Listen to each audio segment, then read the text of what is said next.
Welcome to the Marvel Alliance podcast, where we cover anything and everything to do with the Marvel Universe. In the comics, TV, and movies, we'll go from Earth 616 to the Mojoverse to the TVA in order to bring the Marvel Universe right to you. I'm the man without fear, Chris.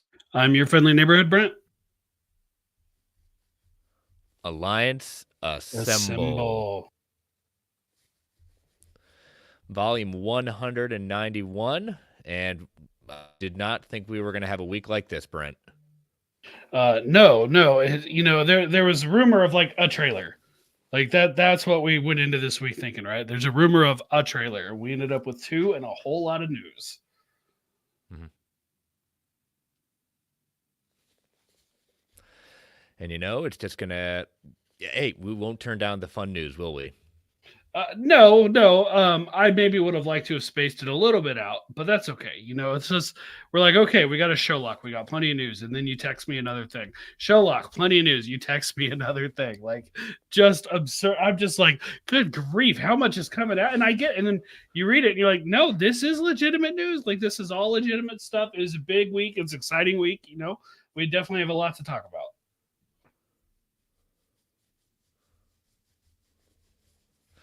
Oh yeah, no, definitely. And turning off my camera right now, I'm having a little bit of internet issues, so looks like I'm gonna be portraying with looks like a little bit of who is that? That is Dexter, I think. That's Dexter. So yeah, you're having some internet problems like tonight for a little bit. So yeah, and that was actually Dexter. Me last week, so it happens. No big deal. It happens, but it seems to be solving it, just me doing it like this. So you don't get to see my lovely face this week. You know what? That's all right. I've recorded many a podcast where I could not see the person on the other end. Yep. So, all right. Well, week's been good to you, Brent? Yeah, can't complain. I'm excited for next week. We got the short week, only going in a couple days, and have more days off than I'll be in the office. So it's always a good week. It's a good ratio, if you will. Yeah. It's been busy on my end, and a lot of still. I'm getting my sea legs with the new job, so just happy to be there, enjoying it. So that's all that matters, right? I mean, pretty much, as far as I'm concerned. Yeah. So, but yeah, we got a lot to go over. We got 2 trailers. We got a ton of news. So let us get through this, all the lovely show plugs and everything like that. So we are part of the Geek Ultimate Alliance Network with 7 shows covering the wide range of geek and nerdom. To see the full schedule, check out the show notes below and subscribe to the Geek Ultimate Alliance Network on Twitter at GUAPod Network so you know when all the shows drop. We also have a Patreon, so if you want to throw a couple of shekels our way, we've got 2 tiers. We've got our dollar tiers, our tip jar to say, hey, we think you're doing a good job. And then we've got our $5 tier with episodes, early access episodes, and Patreon exclusive shows, including our show. We Can Watch This All Day, the Marvel Alliance MCU Infinity Saga rewatch, 22 episodes up. And on Monday, we record number 23, the pentultimate part of our Infinity Saga rewatch. Yep, we have in-game scheduled for next week. On Monday, we'll be recording it, and then, of course, it'll drop a week later, that final Monday of the month. Did I say Infinity War? If I did, I meant Endgame, just to be clear. Yep, there we go. Yeah, we got Infinity War up there.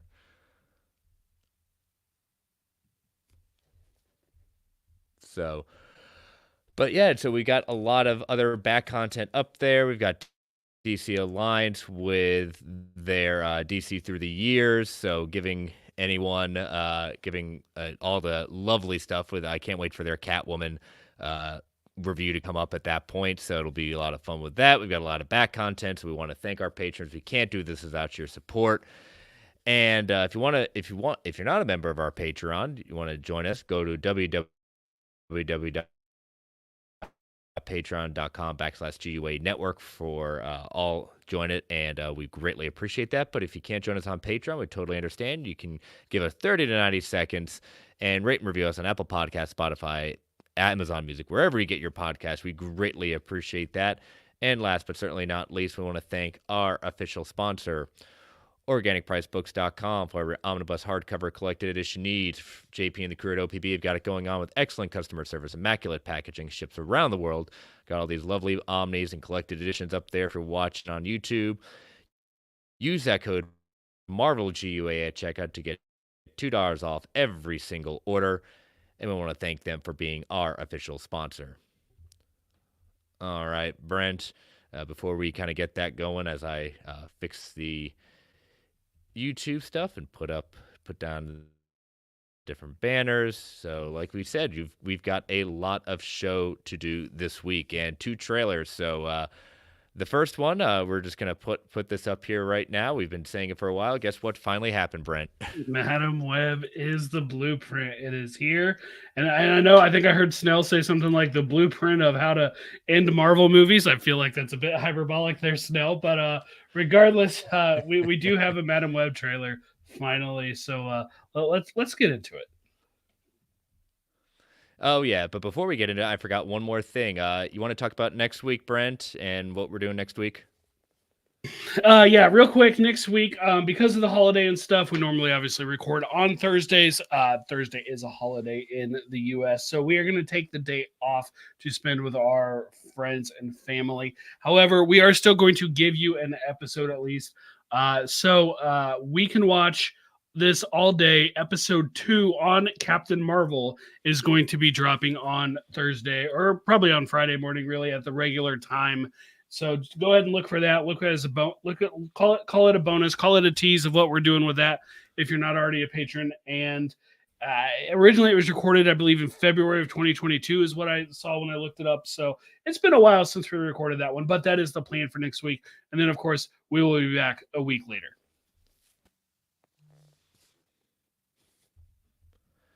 Yeah, and so, again, we appreciate that. You guys will at least get some content coming from us at that point. So hopefully you all will enjoy that who are not patrons, and maybe it'll get you to subscribe to the Patreon, right? Yeah, if that happens, it doesn't hurt. But regardless, at least we wanted to have some sort of content that people could have to listen to next week. For those who are at home and have the extra time and want to still, get in their podcast while they're out on a walk or something like that. Yeah. So, all right, Brent. So let's get into this trailer. Madam Web, like it had been hinted at it for weeks at that point, and we finally got it. And I have thoughts, and I'm sure you have some thoughts as we kind of go through this and break this down. Now I know the rumors have been definitely saying, and kind of as we go through the trailer, we're definitely seeing that some of the rumors are looking to be true, that this is kind of a time travel, basically kind of homaging Terminator, but in this case with Peter Parker instead of John Connor. It certainly seems possible for it to go that way. I mean, unless I completely missed something, a couple times I watched the trailer, I didn't see them say this is Peter Parker, like introduce anybody like that. But there's been rumors of that, and I am definitely interested in that kind of storyline. So if they're going to do that, that's fine with me. Yeah, so let's start play. Again, as always, we'll have closed captioning up, sound will be down, and here we go. I still don't understand this, like, intro before the trailer. I will never understand that. All right, so we start off with, we'll basically kind of see exactly as repeated. We have who is Madam Web entering a diner where she's we see kind of our 3 heroines through that we're going to see throughout the film, and eventually she comes in, and this is our first look at some sort. Yeah, some sort of version of Ezekiel here, and this is where I'll go ahead and say, like, I was watching this and it was giving me combo vibes between Ezekiel and Morlun. Now, Ezekiel in the comics really isn't a bad guy. Morlun absolutely is. But I felt like they were combining these 2 characters. And it's worth noting, J. Michael Straczynski, who created these characters, said the same thing on Twitter the other day. So it's like, well, at least I'm not the only one who felt that way. Yeah, exactly. So they're all attacked and eventually killed by this version of Spider-Man. This version of Spider-Man, yeah, basically, and then she like more or less, to use a Loki term, time slips backwards, right? Like goes back in time and sees, oh, I just lived this, or I saw the future, or something. Later in the trailer, they make it seem like it's less about time travel and more about her precognition of her seeing the future, which kind of makes sense considering it's Madam Web. That's sort of her deal. But I will admit, that's a trope that I enjoy, but we did just get an awful lot of with it with Loki, with like effectively seeing a future and then going back and redoing it a different way. So it, I don't even know when this officially comes out anymore, and this doesn't actually say. But regardless, it does feel like a story element we have seen a lot of very recently. No, very true on that. So she kind of wakes up, like you said, back in Let's Try This Again. Yeah, like the in association with Marvel. I'd make that very clear. Yeah, they started adding that in association with, I want to say it was on Venom. It was either Venom or Into the Spider Verse, but I think it was Venom that first had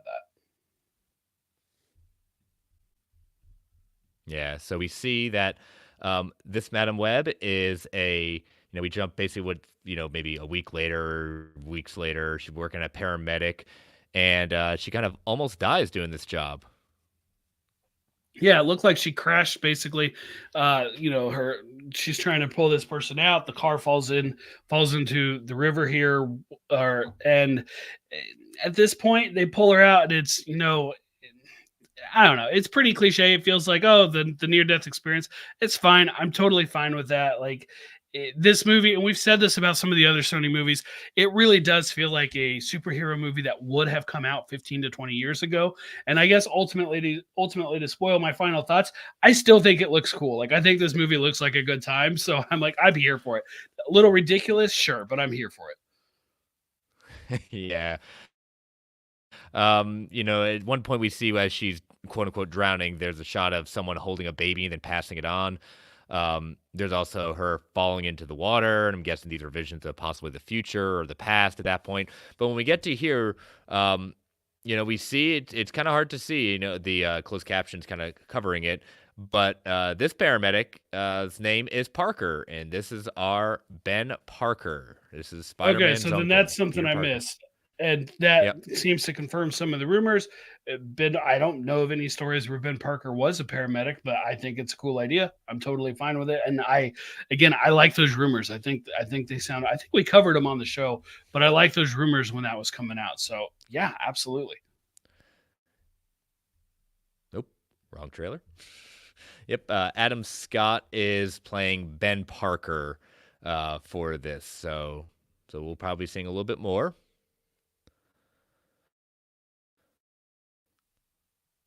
So she's saying she's having these visions at that point.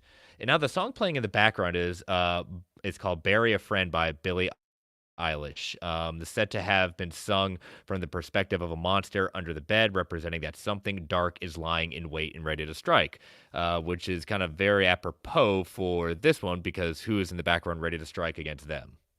Yeah, we've got Ezekiel just running around, checking things out. Yeah, so now in case that you don't know Madam Web at all, this is also a different version of Madam Web than what we're kind of originally seen in the comics. Dakota Johnson will be playing a much younger version and more of a looking at kind of combining a different elements of it. But Madam Web first appeared in the 1980s in Amazing Spider-Man number 210. She was created by Denny O'Neil and John Romita Jr., introduced as a powerful psychic possessing clairvoyance. Cassandra Webb was originally born blind due to a neurological condition. Now, this isn't something that they look to be bringing to life in the film, but we'll see necessarily if maybe she gets blinded by the end of the movie. Now, due to her blindness, she developed powerful psychic abilities, and from this point on, she became a medium. Webb in the comics instantly realized that Peter Parker was Spider-Man, and through a phone call, helped him actually stop a politician assassinated. Since then, she's played a much larger role and has been someone who. This is a concept that we'll be seeing in the film, with Sony clearly leaning in towards all the Spider-Verse ideas. That'll be interesting to see if how much they're gonna really connect with Spider-Verse. What do you think about that, Brent? I wouldn't be at all surprised if there was some sort of tease to Spider Verse, but I feel like they're just going for the record of most live action spiders in one movie. Because No Mhm. Way Home has three, and they're going to give us four different spiders in this one, at least four that we know of. That doesn't even count alternate universe Ben Parkers who have been Spider Man, I guess. But it, I would be really surprised if there was not some sort of tie to let us know like this is Venom's world. Even if I've seen things that say this movie is supposed to take place earlier in the timeline, something will tip us off to that. And I wouldn't be at all surprised if there was something to lean towards the Spider Verse, even if it is just like a scene or something like a credit scene for Beyond the Spider Verse, or we see a portal open up and it's one of the Spider Verse style portals, something like that. Like it would be really surprising if they did not lean into that connection. No, I would agree with that. Now, on top of her abilities, Madam Web is able to perform psychic surgery on people and enter their minds to fix issues with their brains. She also someone who's currently immortal, and this was due to the gathering of what's called the Five. It was basically a group of five people brought together by Norman Osborn, so that's always a good start. The five had relics that were basically a gamble, with each one of them either a blessing or a curse. In the end, they'd either get power, knowledge, immortality, insanity, or death, but none of them were as it seemed. Norman believed that one of the people that got insanity when it was really simply a gathering of all the knowledge in the universe. As for Osborn, he was the one that came under the impression that he got the idea of power. The one who did was Maddie Franklin, who became a version of Spider Woman, which may tie into this too. She's going to be played in the film by Celeste O'Connor, with us probably getting a big team up of Spider Woman to take down Ezekiel at that point. Did you ever, I know you definitely kind of slightly dabble in Spider Man, as I know you do. A little Do you bit, remember yeah. the storyline with the Five? I do remember the storyline with the Five, and I couldn't go into it in super great detail, but I remember it being a thing, and I remember Maddie Franklin, and I believe, if I'm remembering right, she was uh, related to J. Jonah Jameson, I think. Yes, that is true. Um, Yeah, I think she's his niece. Something like that, yeah, niece or granny, whatever connection there. Cousin, Um, yeah, and I remember when a Maddie was a around. cousin's brother's former roommate. Yes. When Maddie was around, she was basically trying to romantically get involved with Peter, even though she was significantly younger than him, and he was more or less trying to like fight off her advances. It was really awkward reading from what I remember. Yeah. So let's kind of go through this and see just a little bit more. Kind of dealing with her powers and her clairvoyance. And then we get our first look at Ezekiel Sims. Yeah, quite Definitely, different from the Ezekiel, Ezekiel in the comics. Very, very different than how we were introduced to him in the comics when he was an older, gray-haired man. which we do get kind of a appearance of that, Mhm. later on towards the end of the trailer. Now, for those who don't know, about Ezekiel, you haven't read it, he really isn't a bad guy in the comics per se. He's kind of towing the line at different points. Has helped Peter and Cindy Moon, also known as Silk. When his costume was leaked a while back, it was thought that was Aaron Taylor Johnson in his Craven role riffing off at the time, but turns out that wasn't it. Ezekiel has all the powers of Peter Parker, but on top of that, he's immune to spider sense, which means that he can sneak up on him very easily, thus making him a very dangerous threat. Now, Ezekiel got his powers from a spider totem, and he went on a similar route to what Peter went on. While Peter's life would be changed by the death of Uncle Ben, Ezekiel didn't have that big defining moment. Thus, he used his powers to amass a fortune. However, life wasn't as easy as he'd assumed. And due to him getting powers from the totem, there were others who'd had the same power and that were hunting him down. This gets into the point of the inheritors and Moreland and all that stuff, which they seem to be. I don't know if they're leaning into him being a combo of Moreland at that point, but they're definitely leaning into he's definitely trying to stop the spider lineage from basically beginning for some reason. That's how it looks, right? How it looks like at this point, and it's possible that in Ezekiel and Morlun, it's all about the spider totems, right? And other uh, characters are totems anyway. And Spider-Man, one thing about him is he fights a lot of totems. The octopus, the scorpion, the rhino, etc. But I wonder if the Ezekiel we are seeing it leaning into the multiversal stuff is not necessarily like the only Ezekiel. Like, is this Ezekiel? Is he really a Morlun who's taking his identity to try as part of whatever his plan is, And it when the character is relatively new as far as comic books go, early 2000s, and I will tell you, I love that story arc, like the Ezekiel Morlun introduction and stuff. Like, I absolutely love that story. I was on your show, World's Finest True Believers, talking about it actually, what feels like forever ago at this point. Yeah. I do wonder if we're going to see a older, more comic style version of Ezekiel, and the one we're seeing here is more of a disguise that Morlun is using. Regardless, I think they are using that stuff. Are they going to go as far into the other inheritors, the rest of his family and stuff? I don't know, but I would be very excited if they did. Yeah, so this is kind of the group shot, and we'll kind of go over some of the characters. Sydney Sweeney is playing none other than Julia Carpenter, aka Spider-Woman. First introduced during Secret Wars issue number 6, she becomes one of the mainstay Spider-Woman in the Marvel Universe. Julia also recently appeared in Across the Spider-Verse, with her now making her big live-action debut with Sweeney in the role. Both she and Webb have a lot of connections in the comics, as when Madam Webb died, she passed on her psychic abilities to her, and she is our current Madam Webb in the Marvel Comics.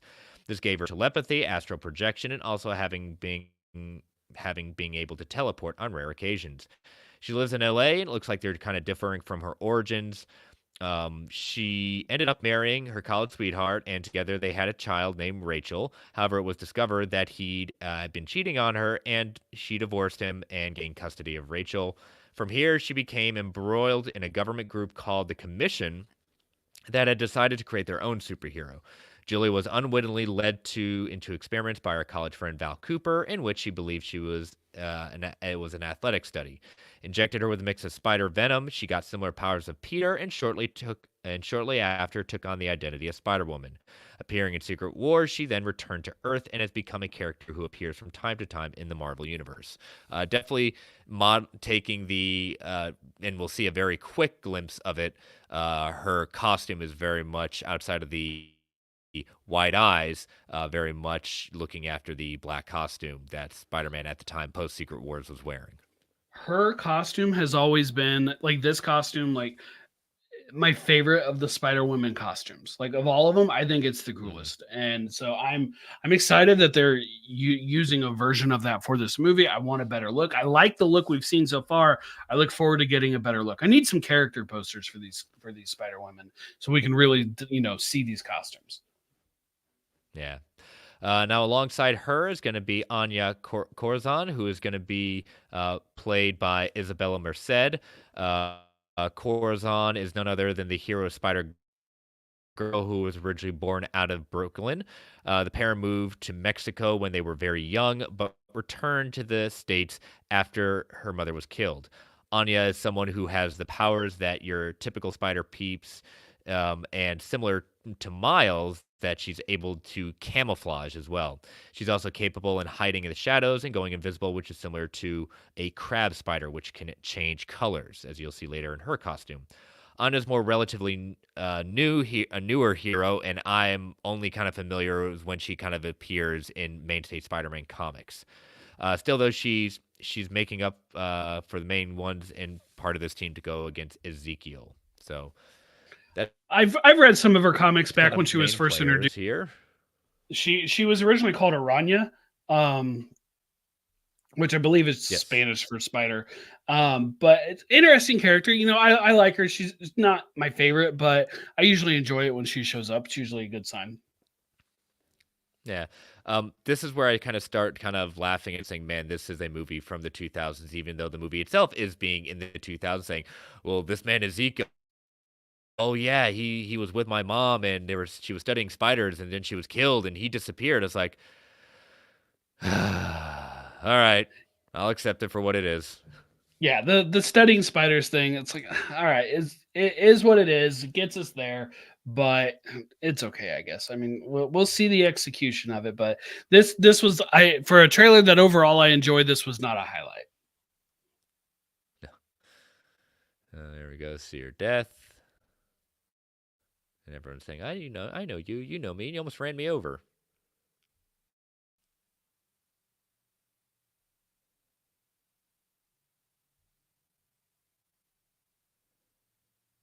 All right. And then Her the scene you mentioned it there, the scene where she says you almost ran her over makes me wonder, is she following her? Is Cassandra trying to like follow these other characters, like these other would-be spider women, or was this something that precedes all of it? Like I'm curious about the order of events here. Obviously, we don't know yet. A story trailer may tell us, but I did wonder, like, where at this point has Cassandra already started having these visions when she almost ran her over in her ambulance, or not? I don't know. Yeah. The shots here, we see Sydney Sweeney in the costume. We're going to see Anya Hmm. in her costume and all the rest of them. I agree with a lot of people.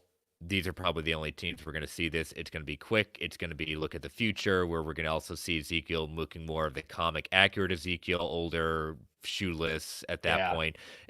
And it's probably where he gets defeated. So that's why he's traveling back in time to not only stop them, but the rumors going around that he's also trying to go after Peter Parker, stopped him from being born.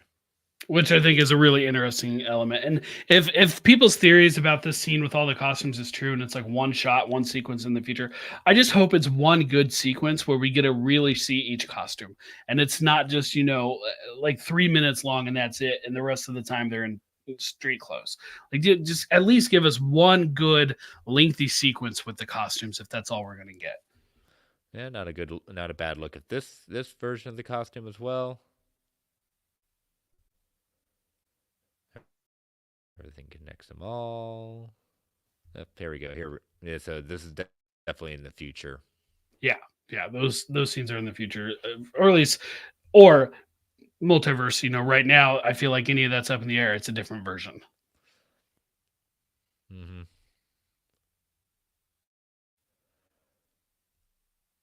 A lot of big old action pieces. Yeah, and lots of That glimpses, shot like right there. You from pause with that costume, but that costume, to my knowledge, is not from the comic books. I don't remember seeing it. It's definitely not how they're Morlun ever definitely looks. And Ezekiel is not typically in any costume at all when he shows up. So it's different. It reminds me, it's just like a dark Spider-Man costume. Like that's probably what they were told to make. And mission accomplished on that front. It looks cool. So I mean, I'll have fun watching it. yeah. And it is nice to have, some spider characters, like Jumping around. actual spiders in these Sony Spider-Man movies. Mm-hmm. Obviously not counting Across the Spider-Verse, where there were tons of them. That Pepsi sign was actually in No Way Home. Yeah.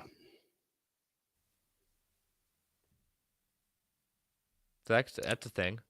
I'll take your word for it. I don't remember it. But regardless, I mean, that does bring us to the end of the trailer. I don't know what the current release date is. They just say coming soon. And at this point, I don't really trust release dates until we're within like a month of it anyway. Overall, like I said, I enjoy the trailer for what it is. I think it's going to be a fun time. I'm not going into it expecting like, into the Spider-Verse caliber stuff. I'm going into it expecting Morbius caliber stuff. I'm going into it expecting Venom caliber stuff, and I really hope it's better than what the Craven looked like after its first trailer. I certainly like this trailer Fair. more than that Craven trailer, but I'm not. I'm going in on with a. I'll be grading these on a very different scale. So they, low bar, low bar. Yeah, all jokes aside, we've been saying it. Madam Web is the blueprint. We've had some fun with it at this point, but yeah, it's one of those things where I'm accepting this movie for what it is. I don't think it's. I think it's rather interesting where we were said Travis Snell and Geekverse was saying some of these movies, like the general audience necessarily doesn't really fully understand. They see Marvel, they think it's associated in some way, shape, or form with it. I don't think this is gonna help the brand. It may hurt the brand in the sense of like this is not going to be a big money maker, despite Sydney Sweeney's kind of star power these days, Dakota Johnson's star power. I could already hear. I'm sensing the red eyes are going to be coming in. There people going woke for an all female led movie at that point. I've already seen some of I that do for applaud them sure. for doing Yeah. this, but again, it's what you and I have said. Like, um, but I just it goes to my question in the sense with Sony is like, what are you doing with these characters that you literally have ownership of Spider-Man, and this is the direction you choose to go? You know, I would say this in response to that. I would bet that for a live action Spider-Man, there is probably an unofficial deal that they're not going to utilize him right now while they're still working with Marvel Studios. At this point, it's been so long, I don't understand why they would not be using Spider-Man in any capacity. Especially with Peter Parker, and I'm sure that it doesn't apply if we see a baby Peter Parker in this, but we may not even see that if it's Ben Parker, because at this point that would be long before that. But at least here they're giving us like the bona fide, legit, no anti asterisk next to it heroes. Venom at best you can claim anti-hero. Morbius at best you can claim anti-hero. Craven, he's a villain. Like whatever they're doing with him, he's a villain, right? And for what it's worth, just go play Spider-Man 2 or watch the cutscenes for some great Craven. But at least here, like these are all like heroic spider characters, and so I'm like, finally, you're doing that for it in live action. You're doing this with characters that Marvel Studios isn't using, obviously. And I think it's important to note they are, at least allegedly, they have 800 or 900 Marvel characters, Spider-Man related characters that they have the license to use. At least they're using some now that makes sense in a way that, like, I don't think it makes sense still that they're doing Craven. Morbius, I think I can see why they tried it. It obviously didn't work. Venom, I understand why they're making a third one. It's supposed to go back into production any day or something like that. I get it, but it's like I still feel like they're getting away with something there. At least here they're trying to use like just no ambiguity heroes, and I think that's a good thing.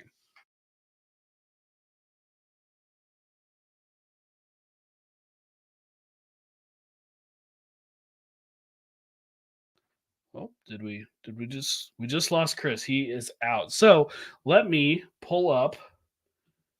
Yep, Chris just said he'll be right back. The internet kicked him. Let me go ahead and add in. You know what? He's going to want to be here for what if. So I'm going to audible on us. And let's talk a little bit about what should we talk about, guys?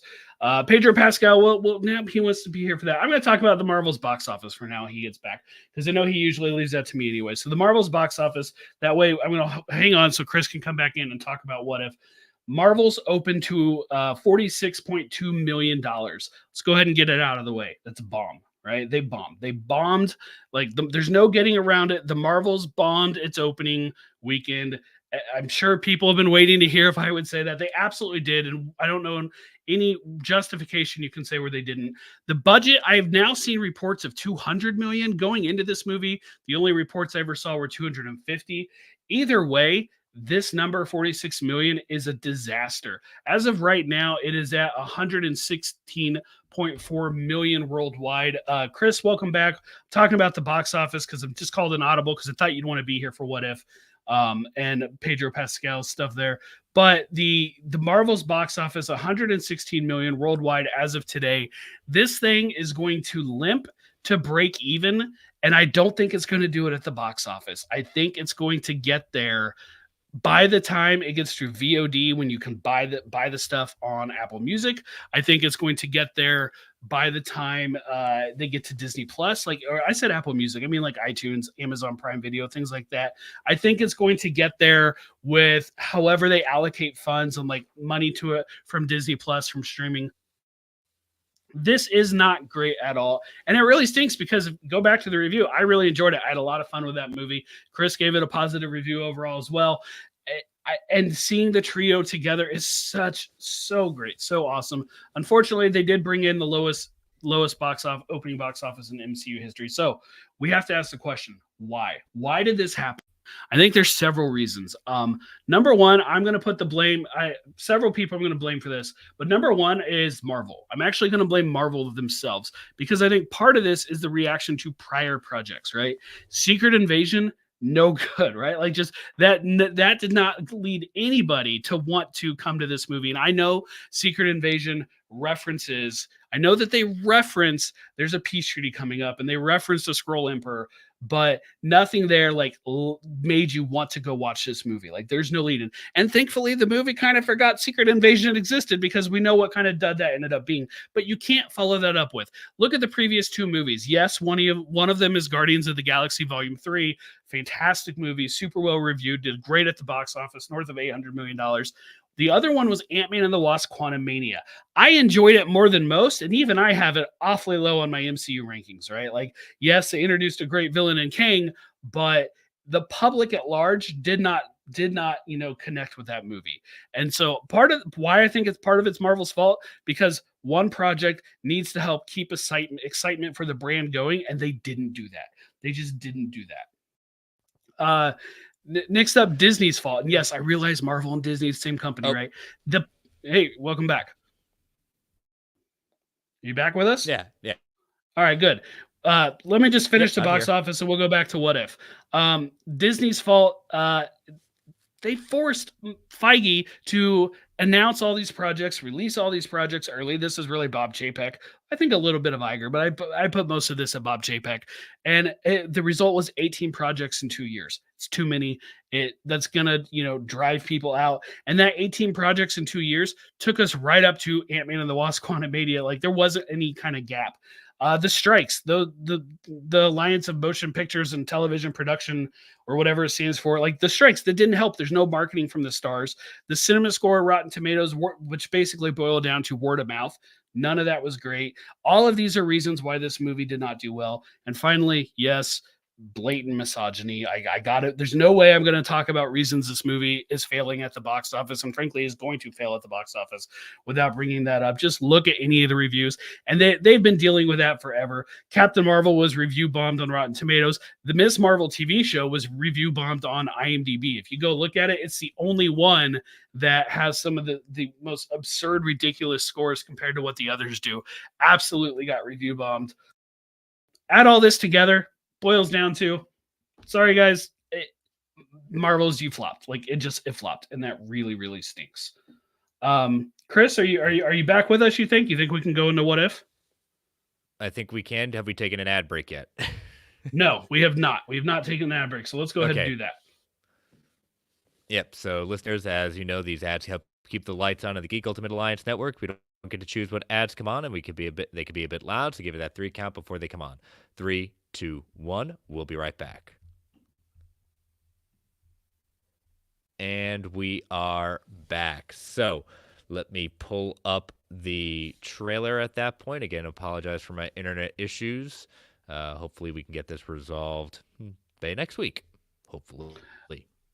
Well, while you pull that up, All in the Game says in the chat that Joanna Robinson reported that it was Bob Iger who requested the flood of content, and also comments that 7 of your lowest 12 critically rated projects have been within the last 2 years, and that is objectively true.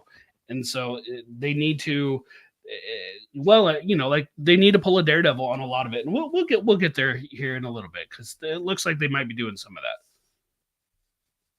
Yep. So, all right, you ready to watch this trailer? Yes, let's get into some What If. All right, so we start off with and the winner, and this is Marvel's character Star Force, who was one of the Kree, and also voiced by Annette Bening, so reprising her role. I like seeing this version of the Winter Soldier. Like, this is clearly Winter Soldier here and not just Bucky, and that's exciting to see. Mm-hmm. And so we get a Black Panther, but it's not necessarily any Black Panther. This is King T'Chaka. That was a nice surprise, voiced by the actor who portrayed him in Black Panther and Civil War. Yes, I wondered just from the little glimpse of the actual episode, but that scene that was confirmed. I was like, oh, that's awesome, that's exciting. And at first, I'm like, wait a minute, which Black Panther? I'm like, it's Black Panther. Did they recast T'Challa? No, this is different. It's his father. Awesome. I love that they're including him. Yeah. So, this is one of the episodes where called What If Peter Quill Attacked Earth Mightiest Heroes? And this is Earth Mightiest Heroes like 30 years before the ones we had seen where um, where it can necessarily be, thought of at that point where these are the early 90s. Yeah, what if Peter Quill like that's that's I mean, I it's going to be weird seeing Peter Quill in what I presume is not a very joking role, right? Like we've only ever seen him telling jokes, laugh and having a good time, and I feel like that's going to be a little weird to see that, but I'm super interested in what they're doing with this one. Yeah, and you see Goliath in the background. We're going to see Bill, kind of getting big, as it were, right? Something like that, yeah. Little embiggening maybe, not quite, but getting big. Yep. So Watcher coming back. So we get Hela doing this, and that her one is like, what if, met up with the rings? Yeah, and I'm glad to see that they're doing some more with Shang-Chi with the Ten Rings because it's like, come on, guys, like I love that movie, right? We haven't done anything with it since, and so even if it's just here, I like to see that. hmm We get our first look at Nebula, and she's going to be in an episode called "What If Nebula Joined the No War," which I think is going to be a really interesting episode because I never would have thought that. No, I'm definitely here for it. My question is, what like are they going to tease like a Nova Centurion, or is it going to be like what we saw in Guardians of the Galaxy Volume One with that kind of Nova Corps, where they spend most of their time in those ships? Either way, get more Uh, Nova out there. Yep, and we get looking at Scarlet Witch. This is what if the Avengers assembled in 1602? Definitely, probably taking a lot of callbacks and hints to the Neil Gaiman series 1602, which is definitely one of my favorite series that Marvel had created. Yeah, that's one. I mean, that one has a sterling reputation. I've kind of proper read through. I may try and squeeze it in or at least look at it after this. Realistically, I don't know if I'll get to it before that because I have some other stuff on my reading priority list I want to do. But it should be a fun episode to see them just in this completely different environment. Yep, and so we get our look at Gamora, and this is going to be from the episode "What If Iron Man Crashed into the Grand Master?" So it looks like we're doing some Mad Max kind of road gladiatoring in this Mercil episode. Yeah, and I think this is the episode that was supposed to be last season, the 10th episode of season 1, and then due to COVID they basically had to punt it and they moved it to this year. Or to this season. I think that's this one. Yes, that is this one. This is the one, yeah, because it really wasn't fully done. We get our first A Korgs in this episode too. He's got a little mouse Yes, friend. absolutely. I'm never going to be upset with more Korg, and it looked like we saw Valkyrie in there as well. Definitely good stuff. And we get Grand Man, obviously, and voiced by Jeff Goldblum. You can't do the master without getting voiced. I don't want an imitator. I want Jeff Goldblum, and thankfully he decided to join. Yeah, it doesn't really surprise me that they're going to be showing him. I love that About little our wink that official he gave to release the date. statue. Yeah, and they're looking at him. Um, so we get a little scene where the Avengers of the 80s or early 90s going against a whole bunch of egos. And if you, I forgot to mention this with Peter at the carnival. How'd you like that little him going for the plushy raccoon? That's not a little bit on the nose, don't you think? A little bit, but that's okay. I think that's a fun little nod. He's drawn to those guys. hmm It'll be a fun action sequence. 9 episodes, so we've got that confirmed. And this is all part of, looking at Hela found the 10 rings, so getting some training sequences there. We get more looks at Nebula. Oh, it looks like the 10 rings, Hela going against Odin. And now this Odin is definitely pre Thor 1 because Odin has both eyes. So he has not gone against the Frost Giants yet, where he lost his eye. Yeah, and that's actually not something I caught until a second viewing of the trailer to, help pin down the timeline. I'll be curious to know what he tells us, what this may teach us about the 10 rings. Like, does he view them as an Asgardian relic, for example? Mm-hmm. All right, so we get Captain America versus Thanos there, and this is definitely like Infinity War. I think this is from the episode of the season, which is entitled "What If Strange Supreme Intervened?" I think this is where Strange is going to intervene. I think you might be right about that, or at least it's something where he's like almost pulling a Watcher and he's looking at massive cosmic events in other universes at this point. Yeah, I think that'd be right, and that is probably the individual episode I'm the most looking forward to because, like so many other people, the Strange Supreme episode in season 1 I think is the best one. Yeah, we get Hulk here, kind of bearded at that point, maybe a little tip of the hat to his little maestro personality, but I think this is a 1602 version of Hulk.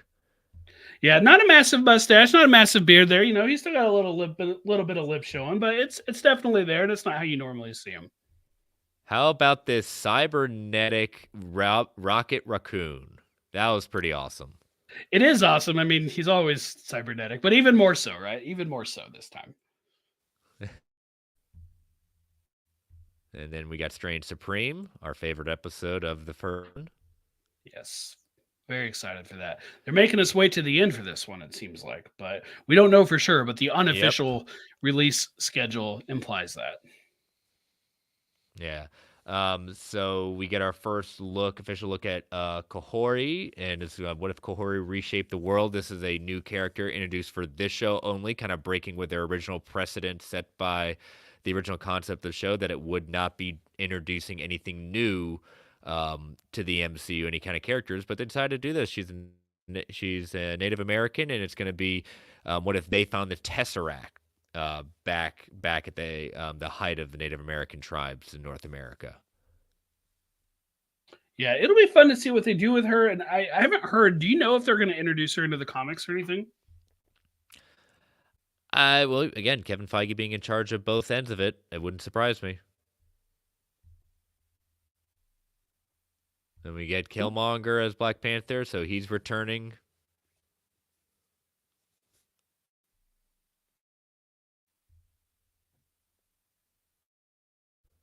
Wonder if we'll end up Thanos has gotta be. I wonder if we end up with a Killmonger Black Panther versus T'Chaka as Black Panther. Like, that'd be pretty cool to see. That would be pretty cool. Okay, I keep on just missing this.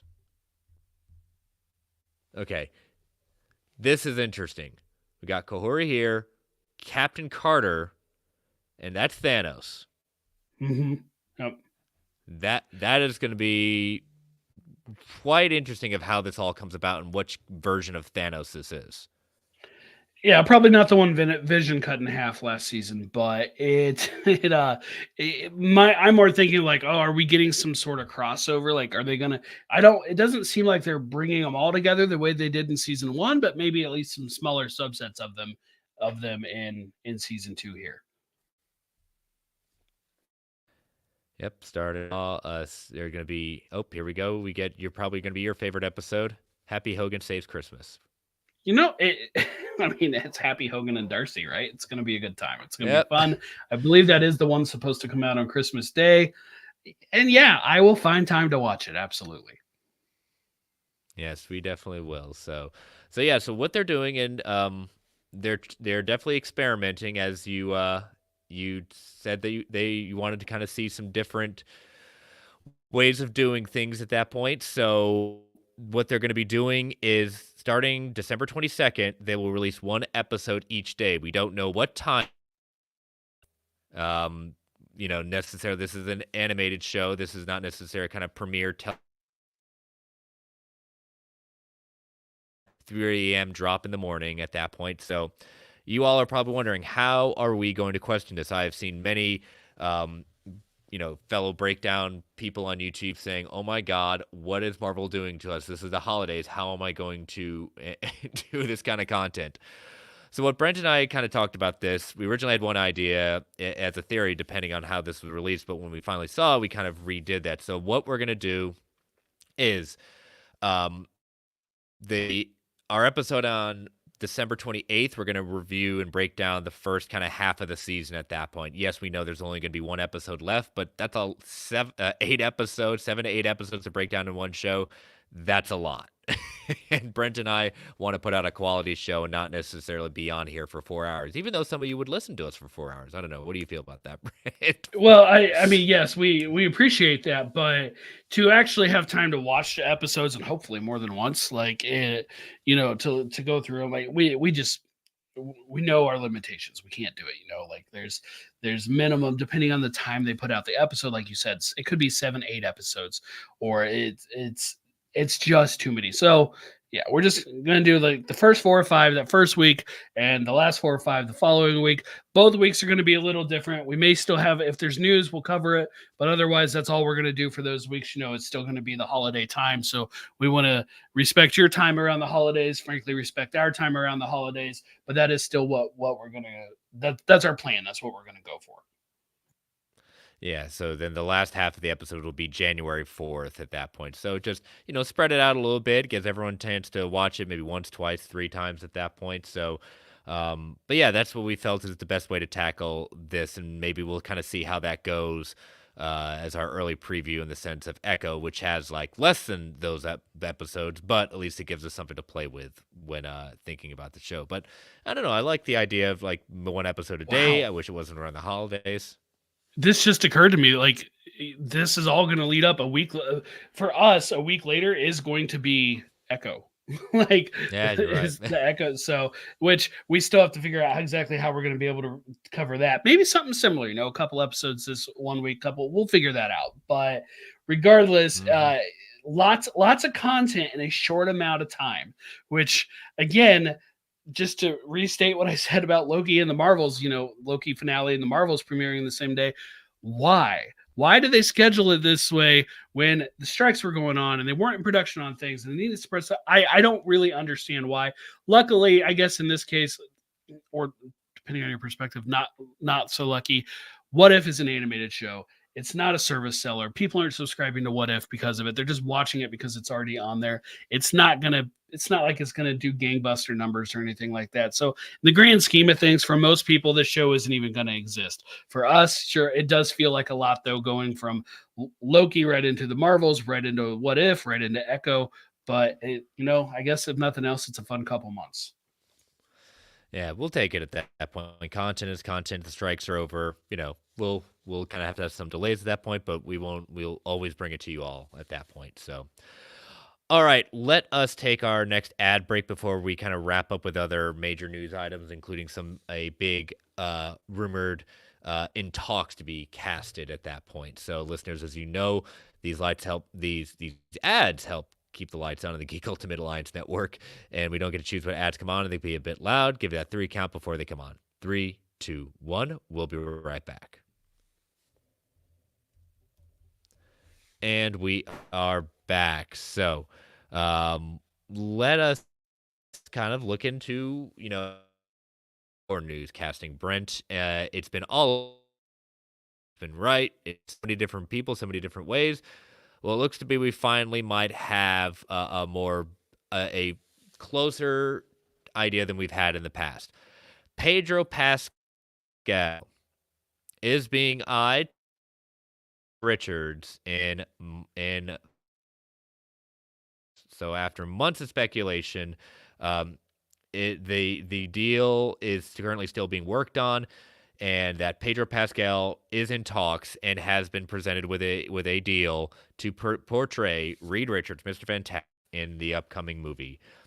Insiders tell Deadline that scheduling is still being worked out because the man, yes, he's basically doing mainly voiceover work for The Mandalorian.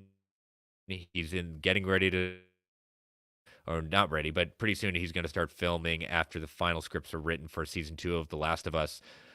Movies on top of that, Gladiator 2. He's a busy man. So it almost like when I saw this, I was like, well, the man knows how to make the money. He knows exactly what he enjoys at that point. He wasn't definitely on my bingo card for being Reed Richards, just because, again, how many projects is he going to do? But I can see it. I can definitely see it. He's got the portrayal of someone who can portray a very smart and intelligent, cocky man that also is an a-hole where you hate him for it. It's not like a lovable jerk. He's a jerk sometimes, and even to his own family, even to his own wife. So I'm basically down with this, but again, we're going to be irresponsible on this show. He has not been officially cast. He is in talks. No deal has been officially signed, and this is still coming. This is coming from places like it started with, some of the other film put out like saying the deal is done. At that point, other people started latching on. I was personally waiting for places like Deadline, Hollywood Reporter for their sources. Once they started jumping onto it, official, no, but once people Deadline, Hollywood Reporter jump on it, and he is in talks. It is not officially signed, but it's looking more and more likely that Pedro Pascal is going to be Mr. Fantastic. So, what do you use, Brent? How are you feeling? Well, let's address Krasinski in the room. I was fine if he had stayed, if he was going to be our Mr. Fantastic going forward. I like him. I like him in Jack Ryan. I definitely would love to see him in the MCU. And, we got that. We got him as, I was someone, you didn't see me calling for it all the time, but I like that fan casting. And it was a fun little nod they gave to us. If it had been that, fine. All of that said, I like Pedro Pascal. I mean, I'm cool with him. It's for me, I like him, and I haven't seen everything he's done. Like, for example, I haven't seen The Last of Us. I heard he's great in it, though. I hope that I just hope if this is true that it's his time commitments don't force them to spread out Fantastic Four appearances beyond what they want. That would be my biggest concern, is because he really is committed to so much. And I know, like, for Mandalorian, for example, he's basically not on set almost ever, and he's really just doing voice work for that. And that's fine. That's great. That frees up some of his time, but he's still in so much other stuff as well, like you were talking about. I'm fine with it. I like him. I'm a fan of him. I just hope that the Fantastic Four does not become like the third or fourth thing on his priority list. Yeah. But yeah, we'll just have to see at that point what's happening. We've hearing also rumors that, we've heard for a while Antonio Banderas is looked at as being the voice of Galactus. Now we've seen also yesterday looks to be Javier Bardem is also in the running to portray Galactus as well. So, I mean, we heard our director for Fantastic Four had said during the strike, someone asked him, or he said that the cast had been set. They were just waiting for the strikes to end, but it looks to be, quote unquote, set is a very loose term. Again, they might have been in talks with Pedro Pascal before the strikes, and it was very close. Now the strike's over. That sounds like the deal had just finally been the final deal being broached to him about this as the strikes are ended. So again, exciting. I'm happy. I'm tired of all these rumors of Fantastic Four. Give us our cast. Oh my God, yes. Let's start writing this thing. Honestly, I think we could get another rumor. Give me the choice, and I don't hear another thing about Fantastic Four casting until it's from Marvel Studios and it's being announced at probably San Diego Comic-Con. Like, I'm very excited for the property. I'm so over the casting rumors. I think it's pretty bad when you got someone like Brandon Davis from comicbook.com and Phase Zero saying that if this casting ended up being a whole nother Adam Driver fiasco, he says we will not cover any more casting until we get to San Diego when they're going to announce it all. I said that's pretty bad when he's even tired of it. I wouldn't blame him one bit. So, yep. But all right, so our next news item on kind of a unfortunate side, but it's kind of hinting towards things that we've been dealing with at that point. So Destin Daniel Cretton has departed as director on Avengers the Kang Dynasty. So Deadline, this is coming from Deadline as an exclusive. Destin Daniel Cretton has stepped away from directing Kang Dynasty to focus on other Marvel projects. They say this is an amicable exit, and family. He is in talks about directing future movies, and King Dynasty is very far down the road, dated currently May 1st, 2026. And the movie will precede Secret Wars, which is dated a year later, May 7th, 20. Creighton is currently busy on Marvel Studios' Disney Plus series Wonder Man, which he co-created with Andrew Guest, who serves as showrunner for Creighton's EP as a series. So it looks like Wonder Man is still in play. That's a kind of nice surprise to hear that. And Wonder Man will also be under the new Marvel things going on with this. What do you feel about this one, Brent? You know, as I was texting you a bunch the last day or so, I was trying to find anything because I still see people saying he is definitely on Shang-Chi 2 as the director. And nothing actually says that. You get some people who are like sources say, but none of the bigger names Correct. say that. I hope that is still the case. I am thankful he is still involved with Shang-Chi 2. We know that much, but it could just be as a producer. I'm thankful he's still involved with Marvel because, as I said earlier, I loved Shang-Chi, the first one. Like Shang-Chi and the Legend of Ten Rings, I absolutely loved it. I am glad he's still going to stick around. My question is, who's going to do King Dynasty? But it wouldn't surprise me at this point if some of the rumors about King Dynasty getting reworked are fairly there's some truth to them, and maybe it's not the movie anymore that he signed on to do. So he's just like, hey, I may not be the best person for this anymore. I don't know. I haven't seen a ton of his other work, but I am just the first Shang-Chi movie alone is enough to keep me like I'm glad he's still going to be with the Marvel family. I'm glad that he's not, this isn't some like 2/3 into production thing, like where they have to pull him out and put someone else. I'm glad it's nothing like that. There's no drama like that. That's just ultimately where I'm at. It sucks, but it's so far in advance. It's the time to do it. Yeah, it is unfortunate at that point, but I'm glad that he's still going to be there. He's still going to be a part of Marvel Studios. Wonder Man is still going on. So again, like a Scooper Madness tried to lead us to believe that this would be a can't prod well. So that's at least I'm holding true at that point. It's going to be an interesting project, Wonder Man. But whatever happened to the Ten Rings? The what if is our first look at. Hey, remember the Ten Rings is still around since Shang-Chi. I want to see like this is something Brandon you mentioned Brandon Davis he's talked about like that credit scene from Shang-Chi was awesome. I want to see some payoff from that thing. And maybe the payoff will be in Shang-Chi too. But I want to see some payoff from that thing and I'm just hoping that Cretton will be involved with that. Yep. So we'll just have to wait and see. And again, it's leading us towards the idea of like, we're the thinking about is Kang Dynasty going to still be the Kang Dynasty? Are they still going to have Kang in there being the major villain at that point? I'm still leaning on the idea if you're not going to have Jonathan Majors be a part of it, you recast, you move on, you keep the whole idea going. You're starting to right the ship of Marvel Studios.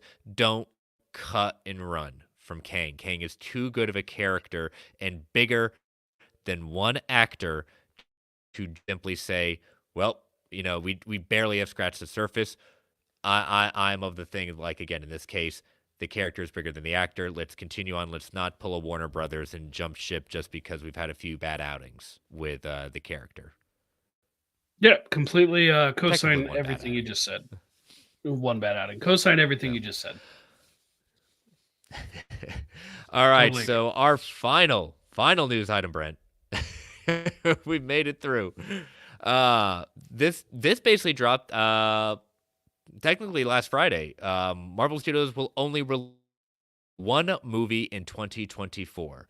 So Disney and Marvel Studios announced multiple upcoming MCU films have been delayed from 2024 to 2025. As of right now, Deadpool 3, which was aiming to start filming. I don't think we've got official confirmation this week that they've started filming. They may start filming next week.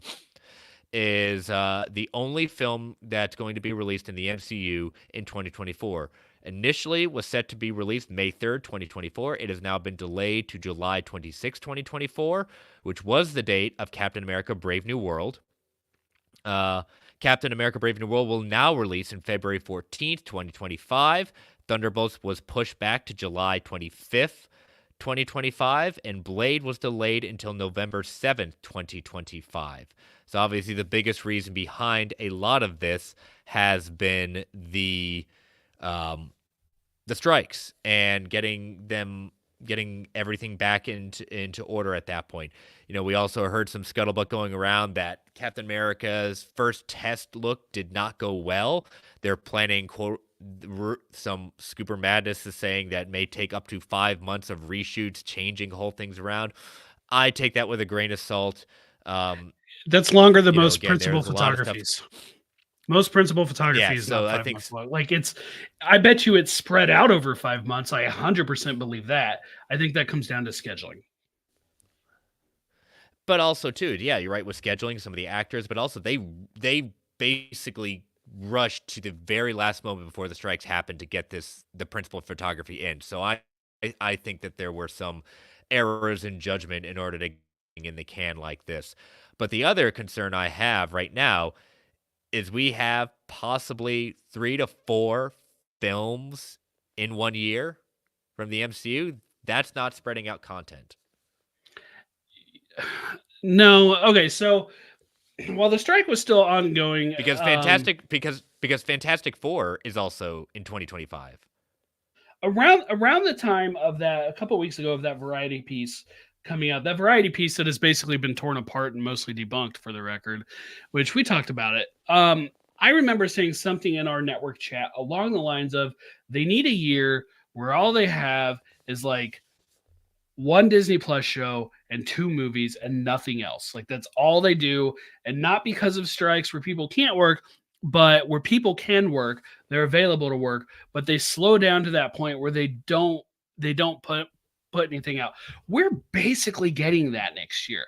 Not necessarily the way that I wanted it or the way that I had personally envisioned, but as of right now for next year, we have Echo. So we have 1 Disney Plus show confirmed. We have 1 movie, which seems to be pretty much set in stone, but of course we know how these things shift. And side note, yes, there's like 3 other Sony Marvel movies next year. I understand that, but from Marvel Studios, I mean, we have Deadpool 3, we have Echo, Agatha's, I believe, still rumored to be somewhere next year. It's next year is the closest we're going to get to that, with just, a handful of things of content. Now, I think overall they can do more than this, but they do need a year to back off, to just give people a break, let people catch up on the stuff that's, coming out that they haven't had a chance to go to. I just had a coworker today who asked me about the Marvels, and he told me he feels like he's 2 years behind on the MCU content. So he's probably just going to wait for this one to hit Disney Plus. Okay. Like, I get it. I can't argue with you on that. And they need to give people a time to miss them, make a little more of an event. And luckily they have the perfect movie with Deadpool 3 to do that next year, because let's be real, pretty much everybody loves Ryan Reynolds as Deadpool. And if the people who don't, they at least like Hugh Jackman as Wolverine, and everybody's excited to see that pairing, right? Like the friendship that those two have, outside the movies is so much fun to watch on social media. Bringing that to the movies, along with, potential other rumored cameos, rumored TVA stuff that we talked about in the last episode. There's a lot to look forward to about that movie specifically. And if it's the only one with a Marvel Studios brand in front of it, I think that's going to help the brand a lot. And I really feel that way if I have all people and saying, slow it down and give me less content, right? So I really think overall it's a good thing. I don't like why they're doing it, but I think it's going to be a big help. That said, 2025 with 4 movies is the total opposite. It's not going to happen. At least one of those, probably Blade, is getting punted. Maybe it's Fantastic Four if casting really isn't locked. one of those is getting punted. Like fact or fiction, it's a fact. Like one of those is going. Yeah. No, I agree with that. I think at least one of those is going because again, they have to slow the content. They have to do it. They have to do this right. Again, quality over quantity will always win out in the end. The message has been very clear by what the audience is spending the money on. They just don't want us to go out and spend the money just to see every ho hum superhero movie, let alone an MCU movie that's not moving the needle.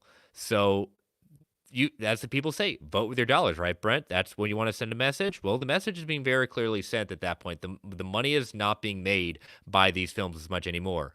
I think it's a shot across the bow. I don't think the MCU is dead. The MCU is over. No more red eyes at that point. It's a course correction they're going to have to make, and I have faith in them that they're noticing this and making those. Now, what do you think? I mean, I feel like whatever people want to say, those running Marvel Studios, they're not perfect, but they're not dumb, right? You don't get to the point that they've done. You don't have the success that they've had with that, with just making terrible, terrible decisions. They were forced into 2 crazy years of 9 projects, counting I Am Groot, 9 projects apiece. At this in 2021 and 2022, and like all the game says in the chat, in 2025, if they actually did keep 4 movies and a few shows, is that really scaling back? I would say no, it's not scaling back. Knock it down to 3 movies, absolute max, a couple shows, absolute max at this point. There was a time I said I think they could get away with 3 and 3, or maybe 3 and 2, something like that. At this point, it needs to be less. Now, the problem is Disney Plus needs content, especially because they just effectively doubled their price. Side note, they were always going to do it. It was always massively underpriced to begin with. From day one, it was massively underpriced. We all knew it. Nobody should be surprised it doubled, but it still stings at a time when there's very little new content going on there. They need content for Disney Plus. They don't have a choice. So they're probably not going to get away with only 1 or 2 things going in a year. But hopefully, things like Echo with only 5 episodes, even if they don't do the binge model, like they could shorter episode things, or, mixing up the episode counts, they can keep some of it fresh. They can maybe do something with some characters who, something like we were talking about in the chat, where not just introducing characters, but bringing characters who were introduced in the movies, bring those to Disney Plus the way they did that first year with Falcon and Winter Soldier, Wanda, Vision, Loki, those kind of, like Hawkeye, like relive, like reuse some of that playbook so that they can bring some of those characters back for another thing. We're gonna have Daredevil. Daredevil's probably coming out in late 2024, 2025. I don't know when. Like, it's gonna be in one of these next 2 years, and so they're going to have still plenty of content. I really hope they're able to just not put the pedal to the metal the way they did before, not push it out there so much, and just let the brand settle a little bit so they can come back. I'm not going to say stronger than ever, but strong. Come back strong. I can't say stronger than ever because, frankly, I don't think Secret Wars is going to match the heights of Endgame.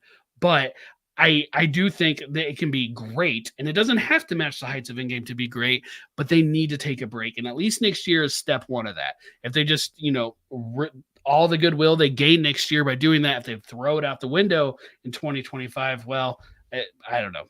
I don't work for them, so I can't tell them what to do, I guess. Well, one day they might hire us, right, Brent? One can dream. You know what? It'd be hard to say no, but I feel like that'd require a relocation I wouldn't be willing to do. Oh, come on, everyone works remote, right? We can do some visual effects. We can learn. We can grow. Visual effects. Oh my gosh. No, I could not do that. It can't get any worse. That is not true. That is not true at all. I agree with you. I just messing. So, all right. So that is all the news for this week. A lot of it, the trailer breakdowns, things like that. So Brent and I made the kind of executive decision because of we really couldn't, one of the news items that we're going to do for post credits was a true news item, but there was nothing really we could cut as a result. And so what we're going to do this week is we're going to pause on fact or fiction and listener questions this week. So if you send in questions to either Brent or myself, we're going to hold those at that point. and do them in 2 weeks, because as we said, we're going to take a week. We're not having a normal episode. We're going to our Patreon episode. But we are going to do Comic Book Club to conclude the evening, because we know a number of you had been waiting for us to continue on with Punisher. So let us go into the Punisher number 8. We've with this issue, Brent, it's kind of getting a lot of like pauses and kind of taking a breath with Frank Castle, because he's in bad shape right now. He's got a lot of bullets in him, and still you can't keep the Punisher down. And he even when he's feels like he's kind of mortally wounded, he can still punishment. Yeah, I like it. Like it's not the first page of the issue, but there's a splash page early on, the second or third page, where he basically like gives a rundown. He's like, I'm sitting here laying in bed. I've got this meek little girl next to me, and I've got all these bullet holes in me. And what a stupid way to die. Just what a dumb way to die. And yeah, like Frank, you would imagine, is going to go out in a blaze of glory, right? It's like he's just sitting here dying in his bed. Yeah.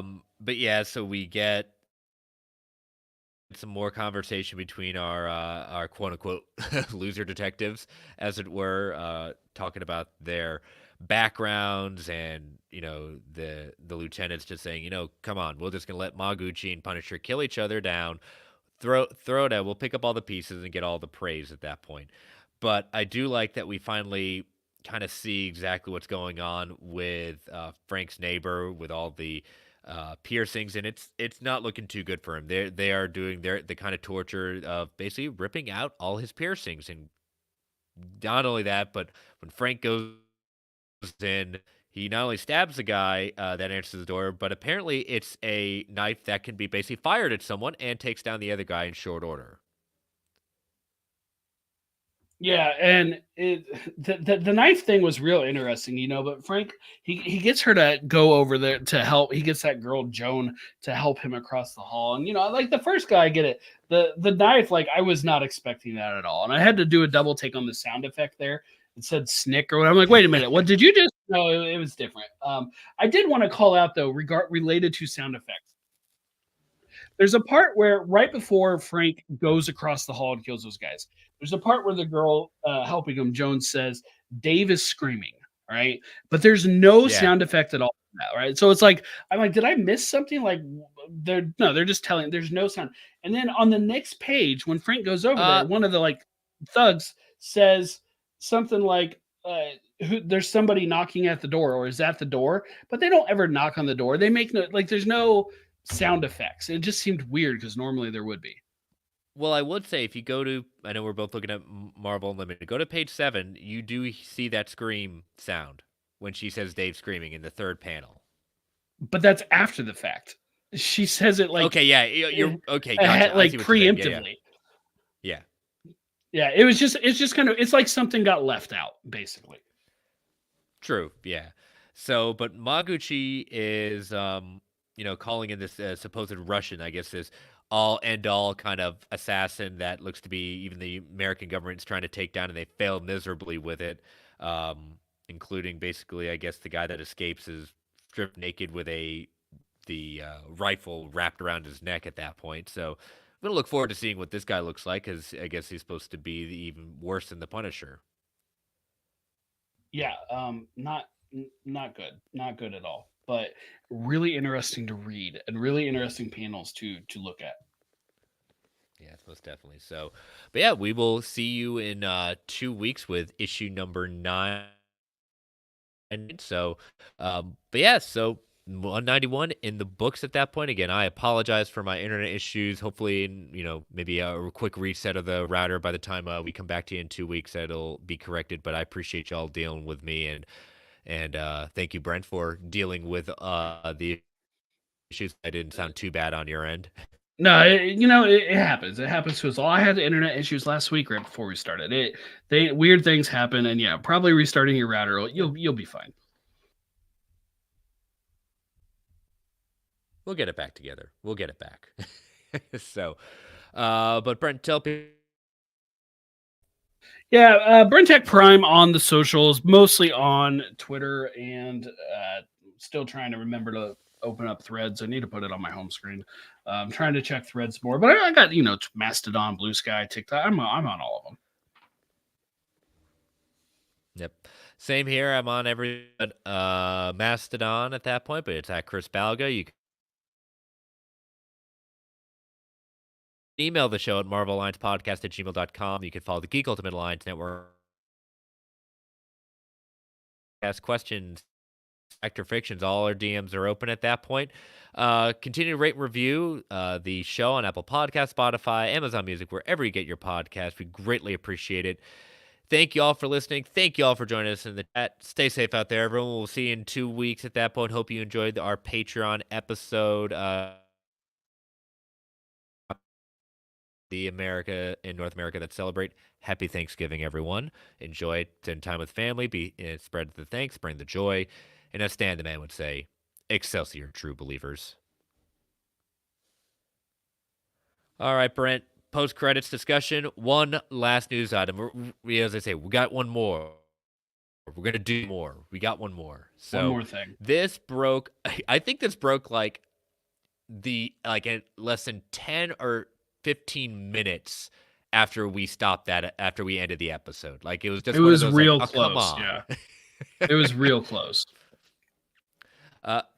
Yeah. So Marvel Studios announces new, quote unquote, new Spotlight brand to combat MCU fatigue, as the headline goes. So following the release of the new Echo trailer, Marvel Studios revealed that night that the show would be the first show under the label the Marvel Spotlight banner. The announcement explained that Spotlight Projects will have a musical fanfare composed by frequent Marvel collaborator Michael Giacchino, and implying a departure from the standard Marvel Studios fanfare. Furthermore, the announcement discussed the Marvel Spotlight is rooted in Marvel Comics' 85-year publishing history, as it's inspired by the line of the same name, which began in 1971. Marvel Studios head of streaming Brad Windenbaum said that Marvel Spotlight gives us a platform to bring a more grounded, character-driven stories to the screen, and in the case of Echo, focusing on street-level stakes just over larger MCU. He said, like the comic fans don't need to read Avengers or Fantastic Four to enjoy Ghost Rider Spotlight comic. Our audience doesn't need to have seen other Marvel series to understand what's happening in Maya's story. That's on that one. If they do a good enough job to kind of put that enough in there to explain it, that'll kind of ring true. Yeah, this is something we've said before that was getting to the point of when they started bringing the Disney Plus shows, people's complaints like it's a homework problem they have. They're making everything that, and these projects, you got to watch everything. This is a way. You want Marvel to experiment? Well, Brent, this is them experimenting. You can just enjoy this show and not have to see anything before and don't have to see anything after. It's in the MCU. It is MCU canon, but we're not necessarily going to be like referring to the event that happened in New York. Remember that, Brent? Yeah, it sounds familiar. It is interesting. I'm happy with the idea. David in the chat says it's like Marvel Nights for TV. It certainly sounds that way. Maybe that's just because they're going with Echo to begin with, but I agree with that assessment. If anyone listens to the MCU fan show, I was talking with Sean Gerber on Threads about it, and he basically thinks this is Marvel admitting they have a homework problem, and it kind of is. He's kind of got a point. But it's weird because you look at something like like the Marvels, right? The Marvels took stuff from Captain Marvel, WandaVision, Miss Marvel, and maybe even, a sentence worth from Secret Invasion. And I don't feel like you had to watch any of those. Oh, and Endgame, of course, to get the Marvels. Like, I feel like they did a good enough job explaining all of that. Easy for me to say. I've seen all of it multiple times, but I feel like they did a good job explaining all of that in the show itself, in the movie itself. They didn't necessarily need this, but the perception is certainly out there. The homework problem perception, whether or not it's based in reality, is out there. And, they say perception is reality. So if that's what people feel that is the issue, they have to do something to combat it. I like the idea. I like the branding. I think it's fun. I do think it's a delicate balance they need to pick and play with. Are they just admitting these are our faults? It is a delicate balance. Like he talking with Sean on that, he sold me like they do need to be careful of that. But I'm super open to this. I'll be very curious to know one how they advertise this in trailers. Like the next Echo trailer, is it going to say something about the studios, like the Spotlight brand? I mean, and more. I gotta ask, are they gonna do it with Daredevil? Are they gonna put this on Daredevil? Because I just feel like there's a lot of baggage there. But are they gonna put it on the show that had using is same characters or same actors in the same characters roles, but may or may not be tied to the previous incarnation of the show? Like, interesting idea. I'm curious to see what they're gonna do with it going forward and what else gets it. Yeah, that I'm curious too. I say Daredevil's a little more touchier in the sense of because he was in She-Hulk. It's not essential you watch She-Hulk to watch I the mean, 18 Echo was episodes of in Hawkeye. Daredevil. Fully agree. With Echo But also coming from Echo is Hawkeye not with Kingpin, like Echo go is ahead. not Daredevil though. I No, said but Echo is not Daredevil. it just feels like the logic is still there of like like all in the game says ironically like Echo, not the best, but Werewolf by Night or even Moon Knight would have been perfect projects. Now, of course, they didn't have this back then, but I agree. those to me would have been like those are like the definition of perfect projects for something like this. And I'm sure some stuff going forward will be. Wonder Man right now, I see where that could definitely fit. And it might be totally fine with Yes. Echo. I feel like it's a delicate balance for how they advertise it, and I absolutely am curious to see what they do with it. Yeah, no, it is good. You're right. Wonder Man perfectly fits under there. Again, this is Marvel trying to hear we have a problem. We're going to try this out. Again, they're not throwing the baby out with the bath. They're trying something. If it works, great. If it doesn't, credit that they're trying to listen to what the audience is telling them. So, but all Yes. right, again, we will see you in 2 weeks, and again, enjoy the time, and we'll see you then. Bye bye.